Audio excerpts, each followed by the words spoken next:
di channel YouTubeku. Sebelumnya perkenalkan, nama saya Sally Ayunintia Sukumasari. Saya dari jurusan Perbankan Syariah 4D. Di sini nanti saya akan menyampaikan sebuah materi sebagai bentuk tugas untuk penilaian UAS. Nah, jangan lupa subscribe, like, dan share teman-teman. Terima kasih. Sekarang saya akan menyampaikan materi yang pertama, yaitu zakat sebagai komponen kebijakan fiskal.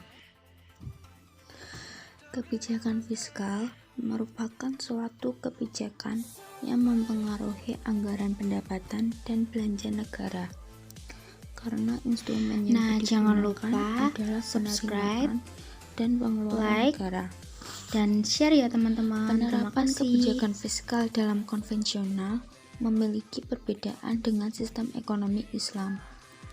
Kebijakan fiskal dalam sistem ekonomi konvensional hanyalah merupakan suatu kebutuhan untuk pemulihan ekonomi yang terjadi akibat krisis, dan kebijakan fiskal itu dibutuhkan untuk mengembalikan pada pertumbuhan yang positif.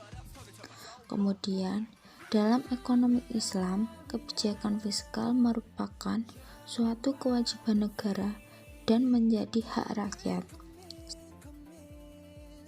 Sehingga kebijakan fiskal bukanlah semata-mata sebagai kebutuhan untuk perbaikan ekonomi maupun untuk peningkatan kesejahteraan. Selanjutnya, kebijakan fiskal menurut Wolfson sebagaimana dikutip Suparmoko.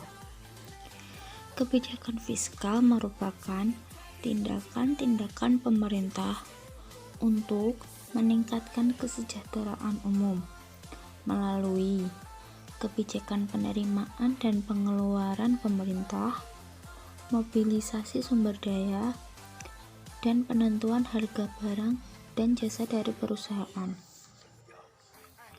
Kebijakan fiskal dapat diartikan sebagai suatu tindakan yang diambil oleh pemerintah dalam bidang anggaran pendapatan dan belanja negara dengan maksud untuk mempengaruhi jalannya perekonomian. Kebijakan fiskal itu pada suatu negara meliputi tindakan pemerintah tentang perpajakan, kegiatan penyelenggaraan pemerintah, dan bantuan-bantuan dari pemerintah. Selain itu, sistem ekonomi Islam tidak hanya bertumpu pada pertumbuhan ekonomi, tetapi juga mengacu pada penciptaan mekanisme distribusi ekonomi yang adil. Salah satu bentuk distribusi yaitu adanya kewajiban zakat kepada pemilik harta jika sudah mencapai nisab.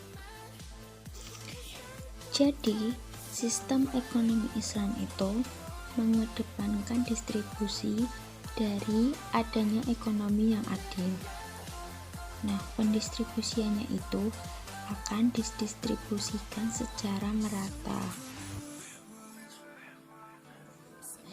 Selanjutnya, tujuan kebijakan fiskal dalam ekonomi Islam, yaitu merupakan salah satu perangkat untuk mencapai tujuan syariah sebagaimana yang dijelaskan oleh Imam Al-Ghazali.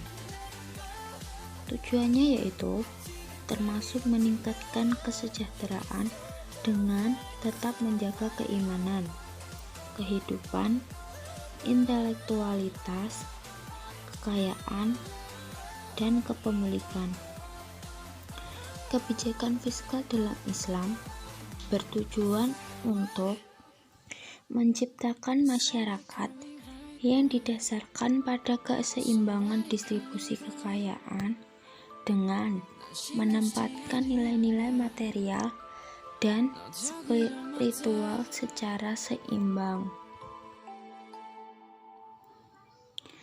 Kebijakan fiskal dalam ekonomi Islam digunakan untuk kepentingan yang sama dengan kebijakan fiskal dalam ekonomi konvensional, yaitu sama-sama menganalisis dan membuat kebijakan ekonomi. Menurut Medwale, setidaknya ada 3 tujuan yang hendak dicapai oleh kebijakan fiskal dalam ekonomi Islam, yaitu pertama, Islam menghendaki tingkat kesetaraan ekonomi yang demokratis melalui prinsip bahwa kekayaan seharusnya tidak beredar antara orang-orang kaya saja. Nah, prinsip ini menegaskan bahwa setiap orang memiliki akses yang sama dalam memperoleh kekayaan. Yang kedua, Islam melarang pembayaran bunga atau yang disebut dengan riba. Hal ini berarti Islam tidak dapat memanipulasi tingkat suku bunga untuk mencapai keseimbangan dalam pasar uang. Yang terakhir, Islam mempunyai komitmen untuk membantu ekonomi masyarakat yang kurang berkembang untuk menyebarkan pesan dan ajaran Islam seluas mungkin. Nah, jadi kebijakan fiskal Islam itu sebagaimana pemerintah memaksimalkan penerimaannya yang disebut dengan pajak. Selanjutnya, tugas pemerintah yang Islam itu bagaimana sih mengelola penerimaan dan pengeluaran belanja negara untuk mencapai tujuan-tujuan yang dikehendaki oleh syariah Islam. Materi selanjutnya yaitu zakat sebagai komponen kebijakan fiskal dalam Islam.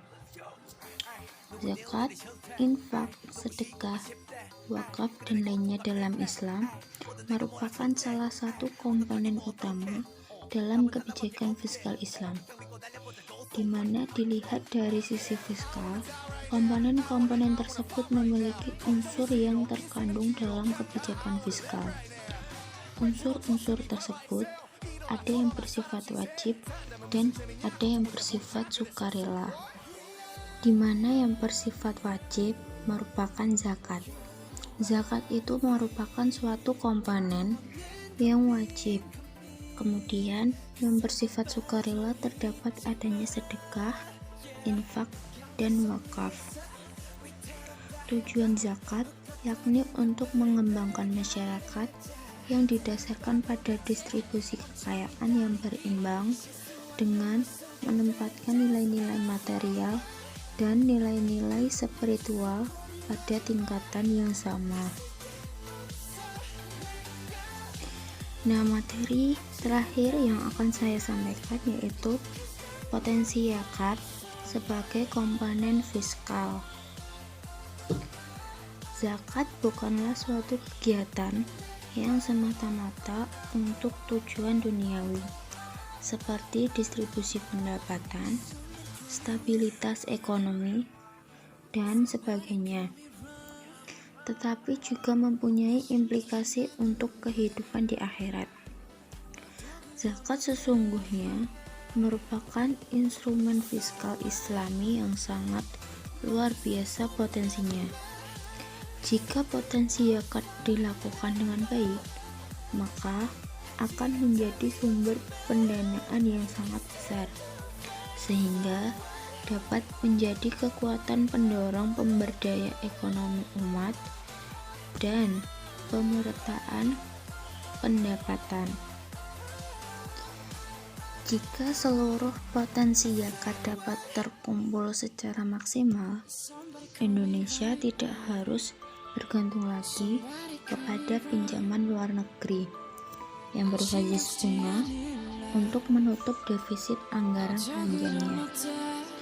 Jika ini bisa dilakukan dengan secara maksimal, kestabilan ekonomi juga akan terjaga, karena krisis ekonomi yang selama ini terjadi selalu berpangkal dari penerapan sistem bunga dalam setiap transaksi keuangan suatu negara.